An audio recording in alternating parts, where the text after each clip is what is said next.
So I did tell Greg I'd be very happy if he wanted to like do a little dance, like I'd hold his hand and we could like dance up here, but I'm sorry it didn't happen. So hi everybody, thank you so much for joining me this early in the morning. I know for a lot of us, this might be like the first time we were this close to this many people after like the last 2 years of being at home with COVID. Like for how many of you, how many folks here, this is like your first tech conference you've been to in a long time?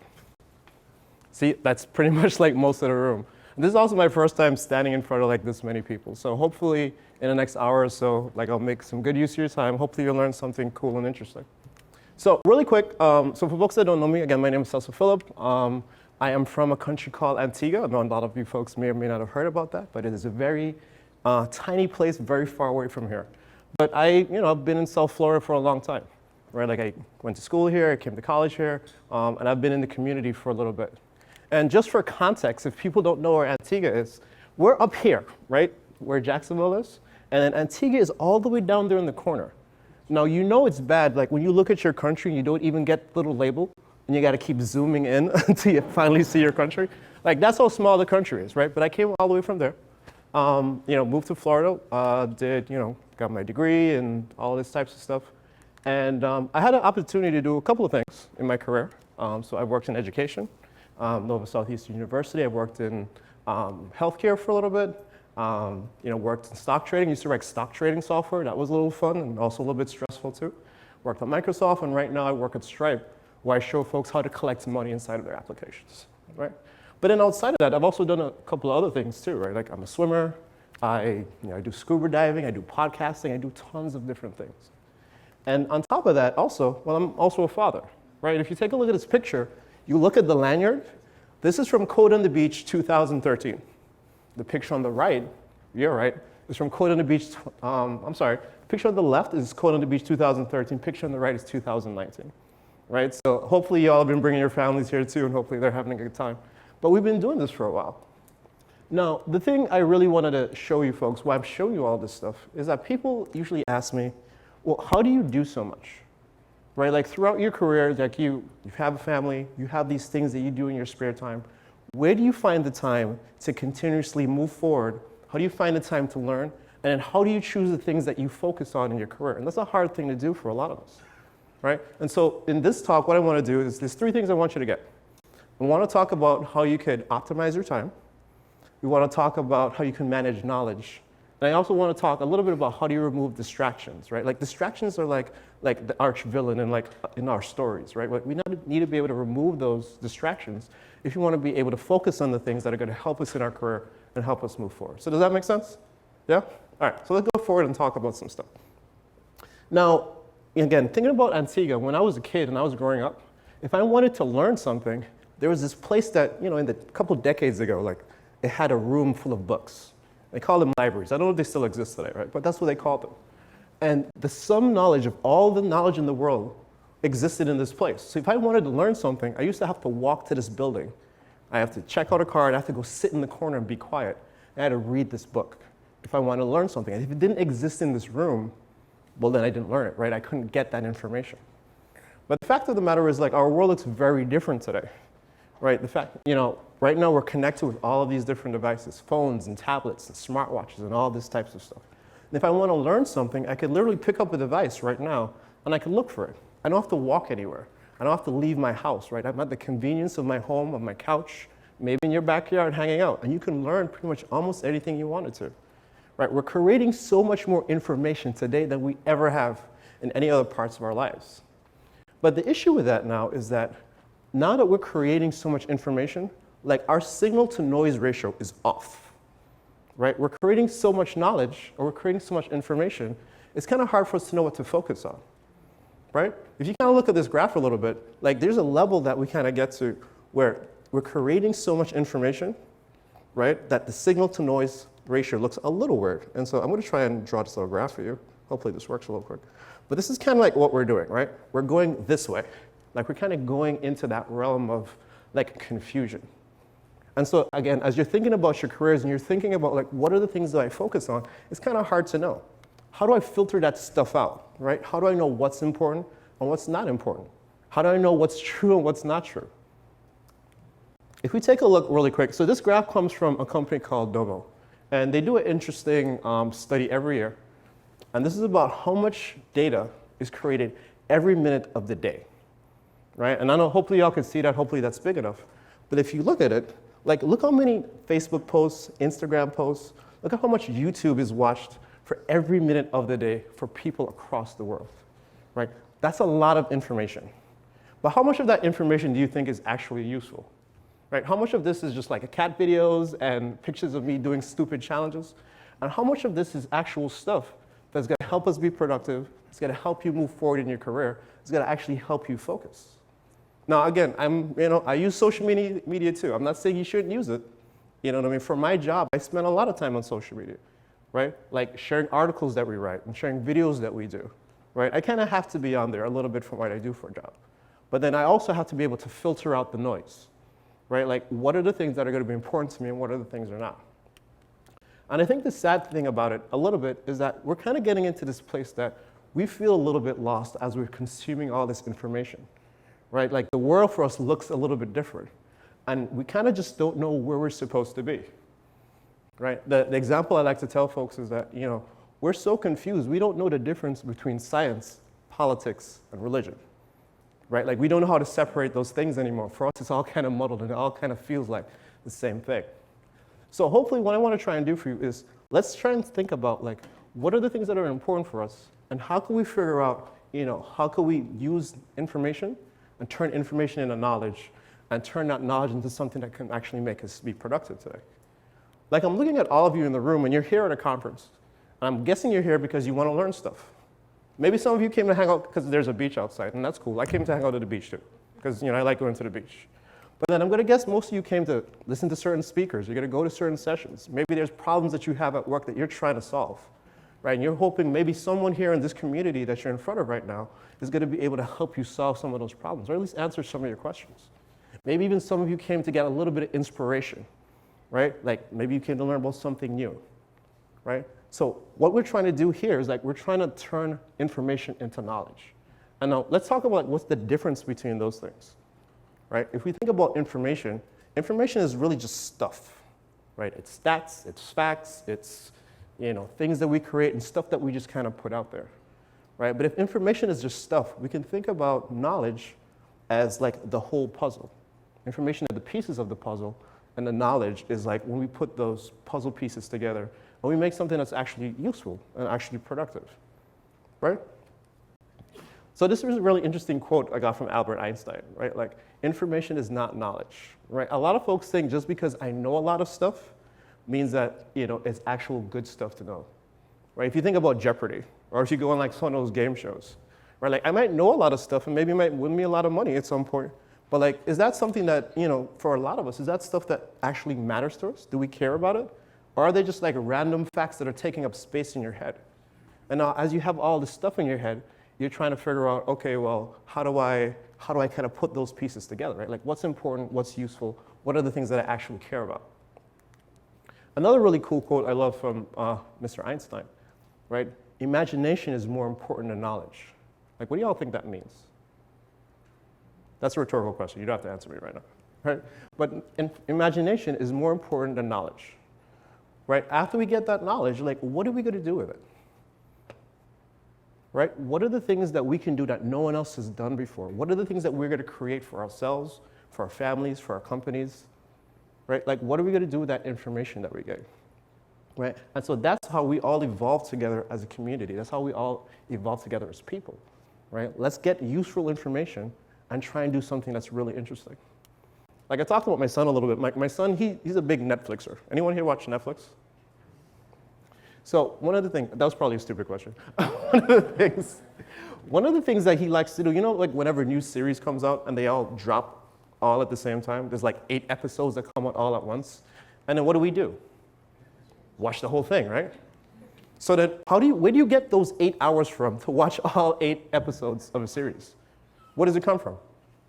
Right? You obviously have time, because if you didn't have the time, you wouldn't watch the whole thing, right? You'd probably, watch one every other week or something like that, right?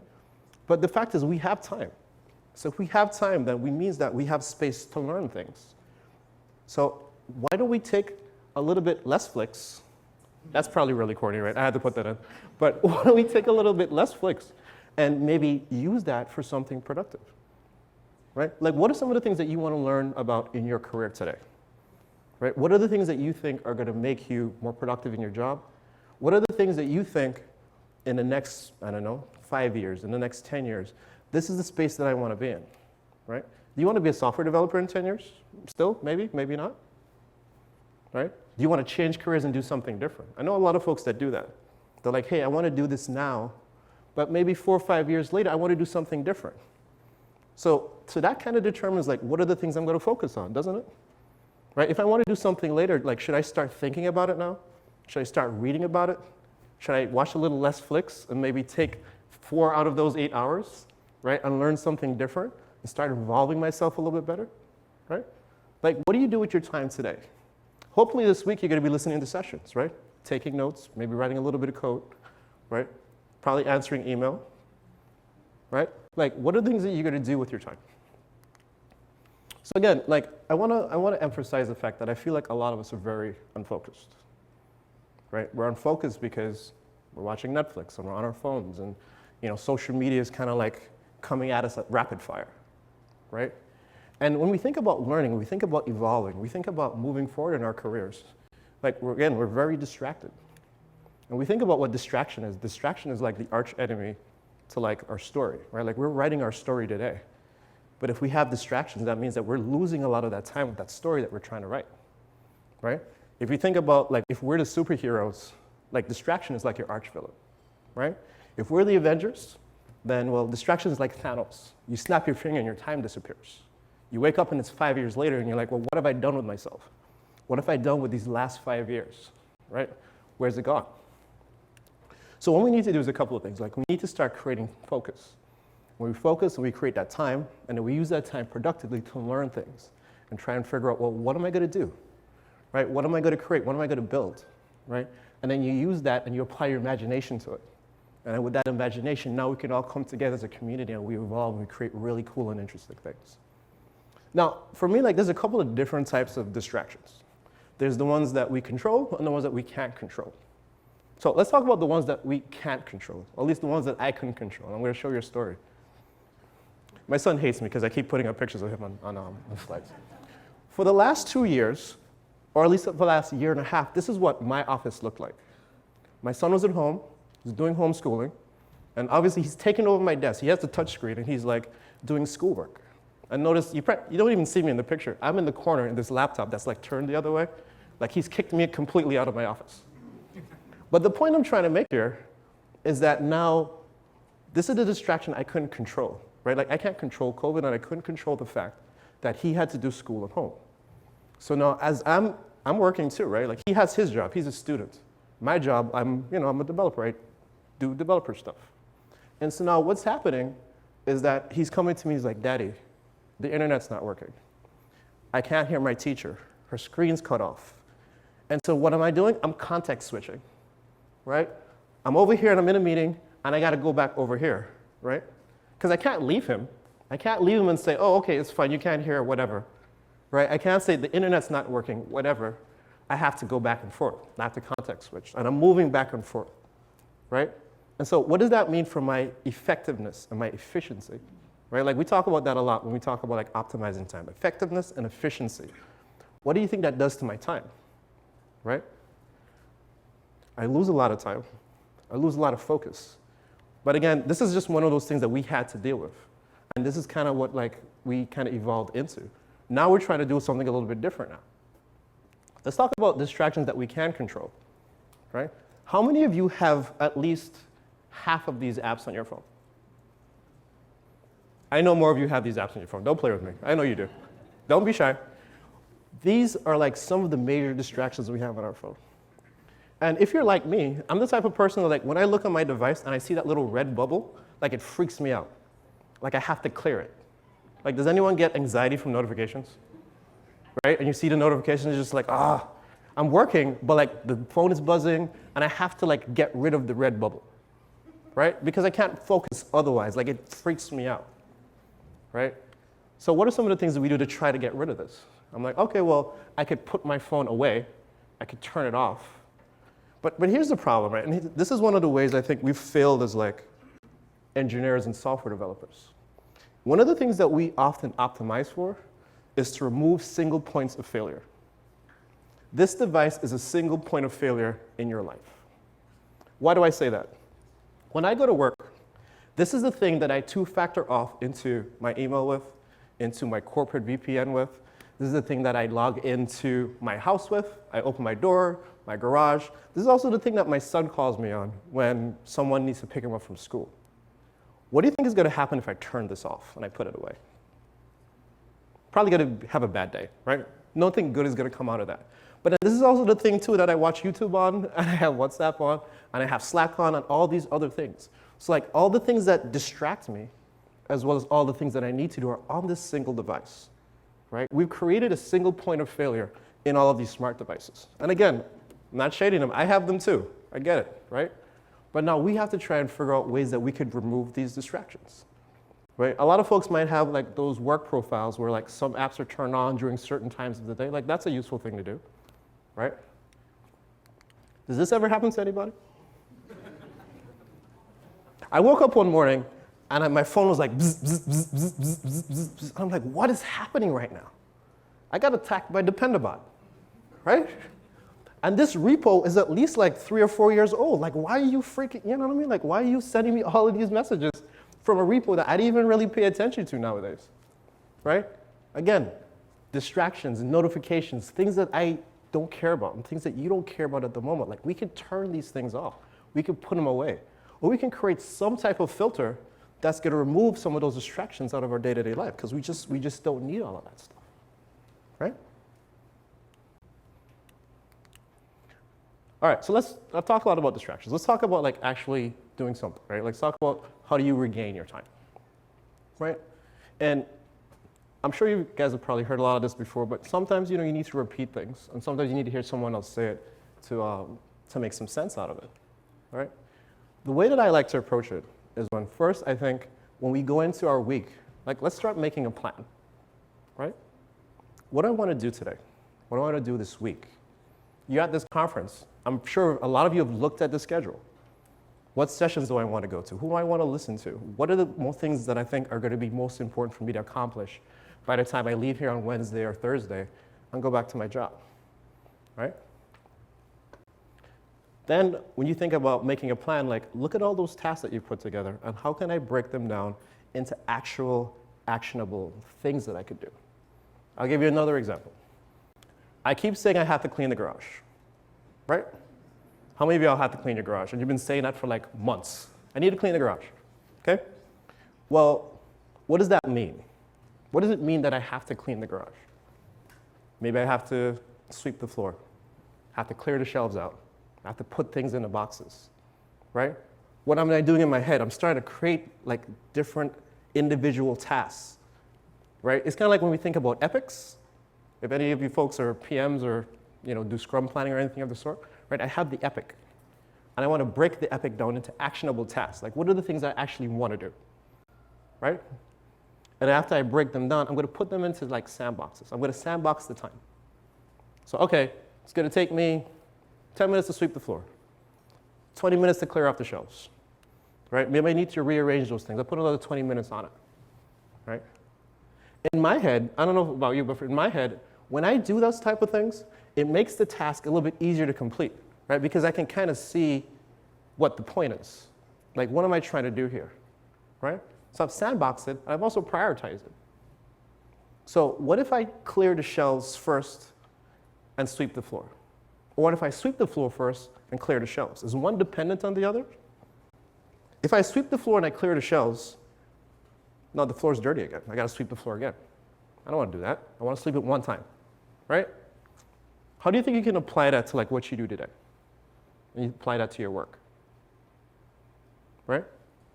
How could you apply this to your career and the things that you want to learn, right?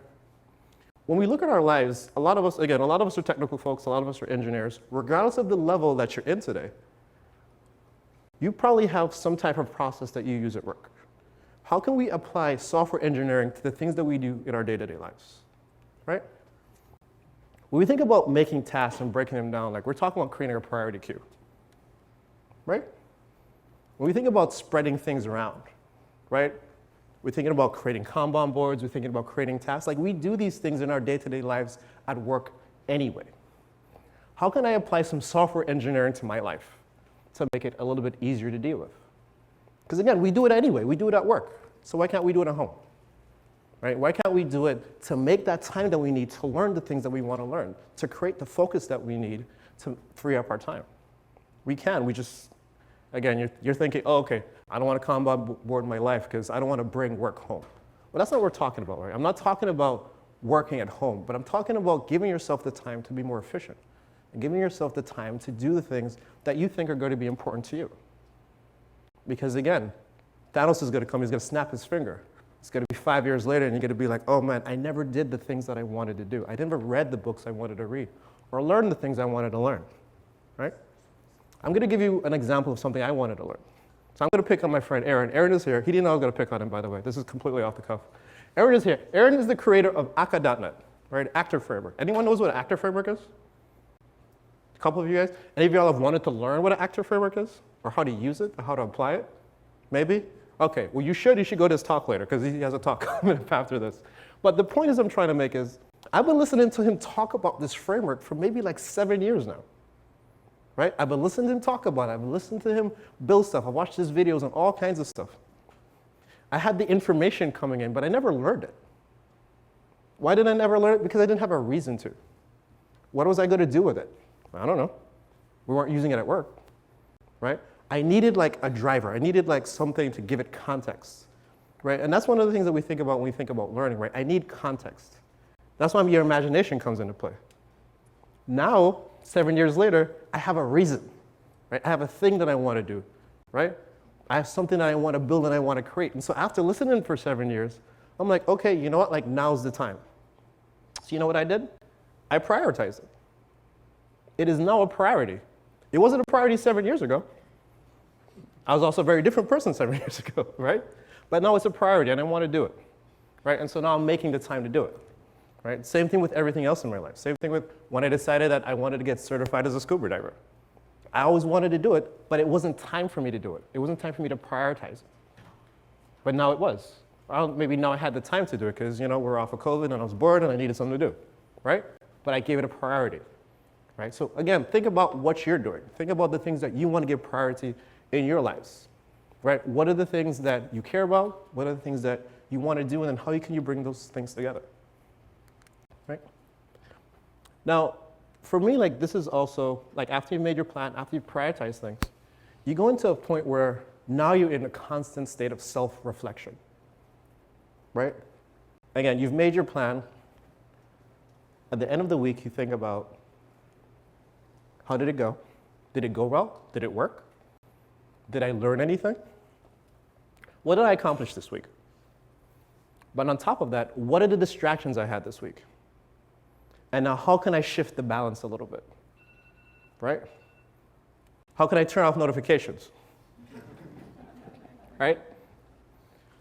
How can I get more done during the week? How can I create more focus? You know, did I read 2 chapters of this book that I'm trying to finish this week? Can I read 4 next week? Do I want to read 4 next week? Did I understand the things that I learned?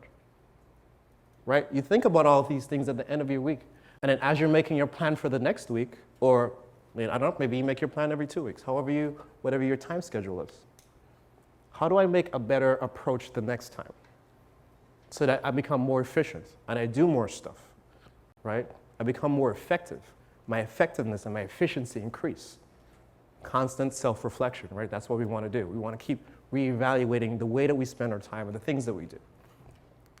One of the things that I do, or one of the things we do at Stripe, is we have these things called 515s. 515s, you can call them 515s. People call them all kinds of stuff. But what it is, it's a note that takes 15 minutes to write, 5 minutes to read. It is literally like a list of bullet points at the end of the week that we write in our team. And we talk about, again, what went well, what didn't go well, what do we want to do next week, or what are the things that we can do better at.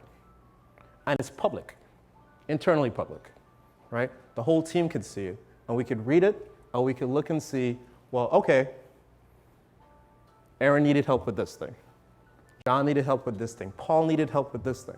These are the things that went well, and these are the things that didn't go well. And now next week, again, we reevaluate, right? We evaluate as a team, and we evaluate individually. Like, how can we be better and more efficient next week? Again, this is a work tactic, but is this not something you think you can do at yourself at home? Super simple. It's not an essay. It's not a long story. Bullet points. 1, 2, 3, 4, 5. I did this, I did that. This sucked. This was really good. I want to do this one again. I'm going to change this. I'm going to tweak the formula. We're going to do something different. Or maybe I noticed that after optimizing my time, I got an extra 20 minutes or an extra hour, right? Maybe I can add something to that. Maybe I can learn something different and do something new, right? Let's talk about learning. I talked a lot about distractions and focusing time and things of that nature. We're at a conference, right? We came to the conference because we want to learn stuff. A part of also optimizing your time is I believe in this tactic called purpose-driven learning. Purpose-driven learning is something that you hear they talk about a lot when it comes to like elementary schools, K through 12s, and this types of stuff. But again, I like to look at things outside of the realm of software engineering and see how we can apply it to the things that we do in our lives, right? How do we apply it to the things that we do every day? With purpose-driven learning, like we're really just answering two questions, right? What did I learn and why did I learn it? Again, like I said earlier today, like we're at the conference, like what sessions are you going to go to? Why are you going there? What are you trying to get out of it? And like, what's the point, right? Again, do we come here to come hang out at the beach, which is fine, no shame, I like the beach. But do we also come here to like find an answer to a question that we had? And then after you get that answer, what are you going to do with it, right? Like, let's turn information into knowledge, right? Let's not just sit down and like get stuff, but like, let's do something with it. That's one of the reasons why I like open source. Right? Like people are like, oh, why do you care about open source? And like, why does the code have to be open? I like it because I learn a lot from open source. Do you ever hear people say that you learn more from reading code than writing code or something like that? Have you ever heard that? Like you learn a lot from reading code? Readability is important, right? Again, like I go into a lot of different frameworks and I go into their Git repos. And if I want to learn how something is implemented, like I read the code because it's there. And it's helpful for me. It's helpful for me, one, not to only understand how it does what it does, but also I learn new tools and techniques that I could use in my programming, right? I'm not stealing the code, but I do learn new things that I could start to apply, right? There's GitHub issues, there's discussions, there's all these types of things that we can go in, and we can have like this social experiment about you're sharing, and I'm sharing, and then we're kind of collaborating together, and now we're kind of learning together, right? Like we're kind of helping each other evolve together as people, right? Again, purpose-driven development, like why do I care about it? What do I care about, right? How do we make time for the things that we actually want to do, right? Again, really quickly, if you talk about like, what are we here for, right? Like how do I make time for the things that I want to do? And what are the things I want to choose in doing, right? We've optimized our time. We've removed the distractions. What do I want to focus on? For me, I've been very consistent in my career. I have always done .NET. Someone is like, oh, well, you need to learn new programming languages. You need to do this, you need to do that. Well, I know other languages, but I choose to be focused in this particular space. And I think I'm doing pretty good so far, right? I've chosen to be in this space. Right? And the reason I've chosen to be in this space because, again, like I want to focus.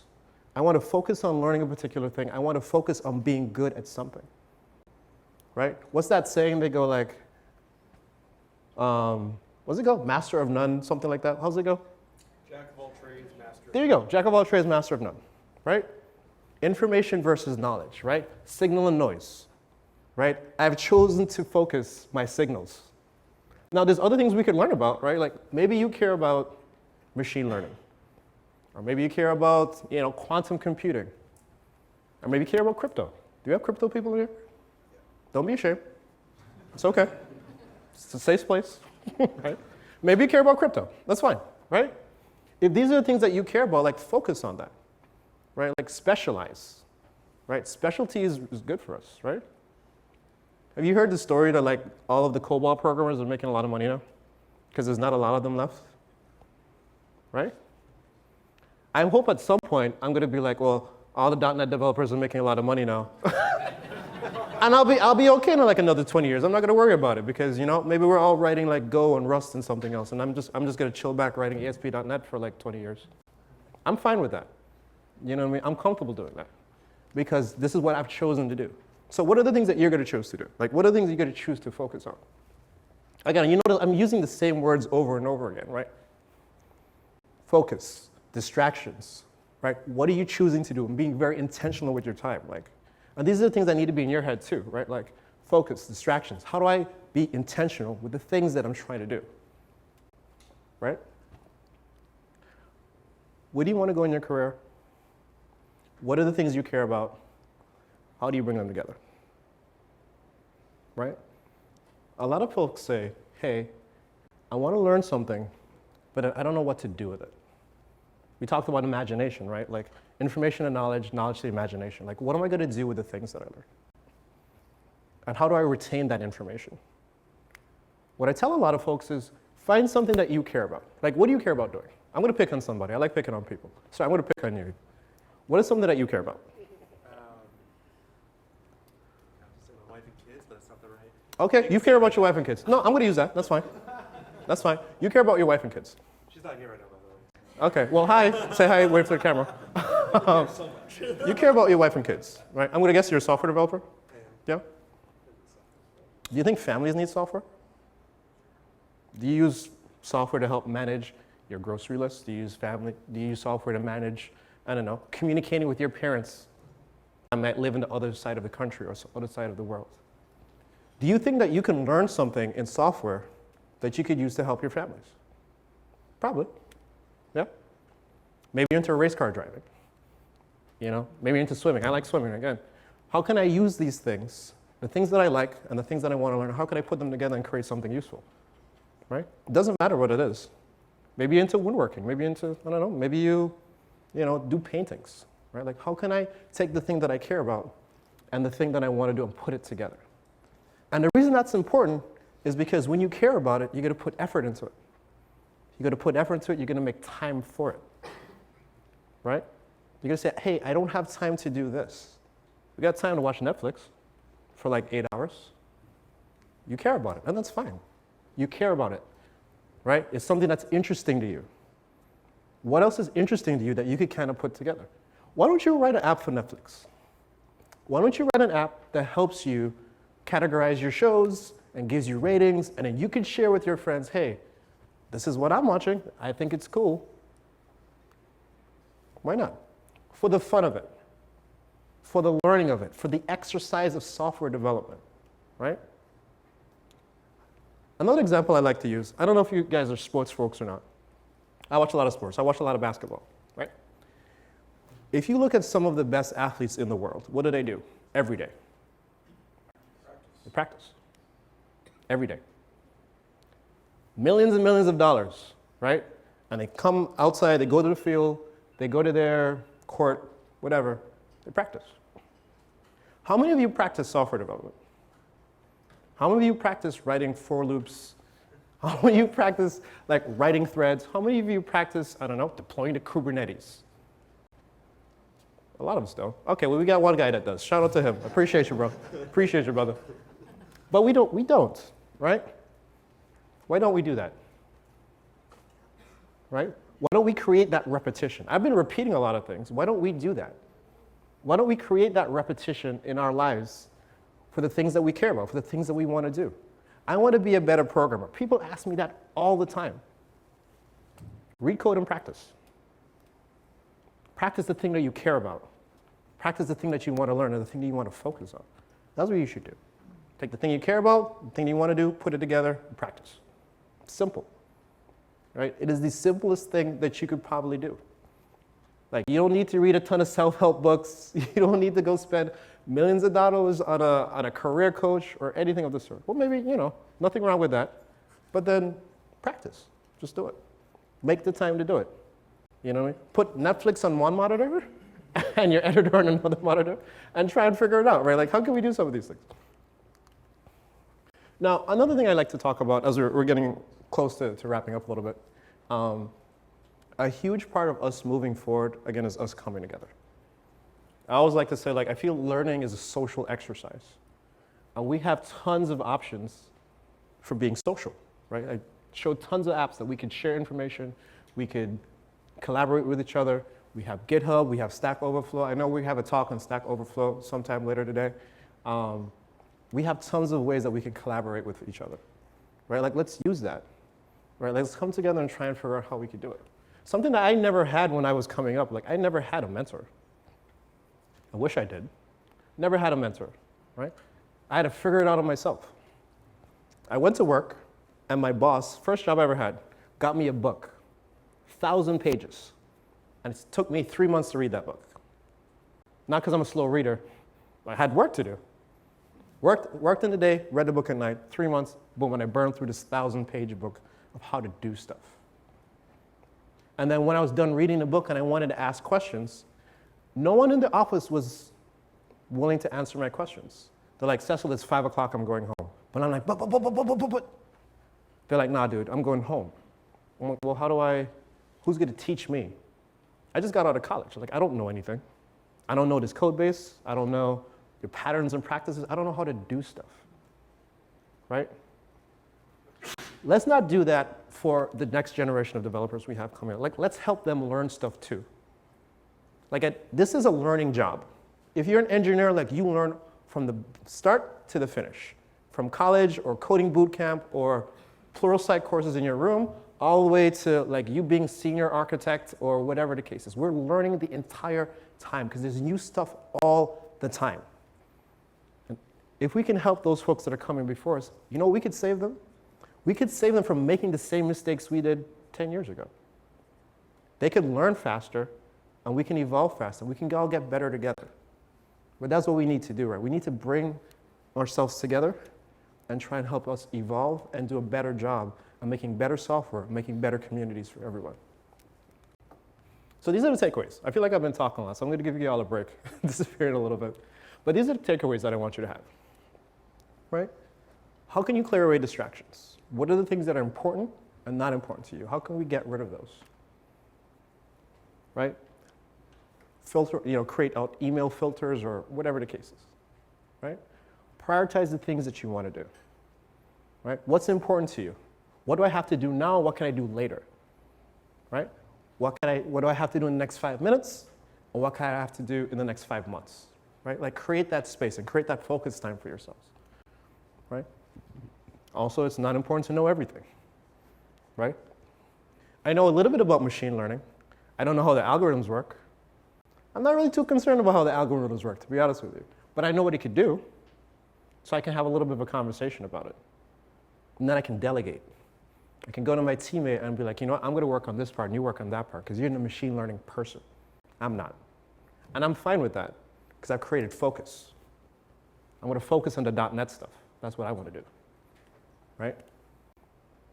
And also, you don't have to do it alone. We have communities. We have a whole room of people, and I'm sure everyone here is willing to collaborate, right? Oh, come on, really? Okay, that's fine. No pressure. It's early. I get it. It's early. That's fine. But you're going to walk around. You're going to meet people in the hallways. You're going to have conversations with folks. You guys are going to go hang out on the beach and play cornhole and go drink beer. We're going to do all kinds of stuff. You're going to meet some new people today that you've never met before ever in your life. And why not use that opportunity to learn, to grow, and do something special? I think that would be amazing. Why don't we do that? So that being said, thank you all so much for being here.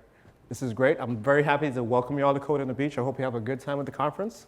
And I'll see you all hanging out in the hallway. All right? Thank you.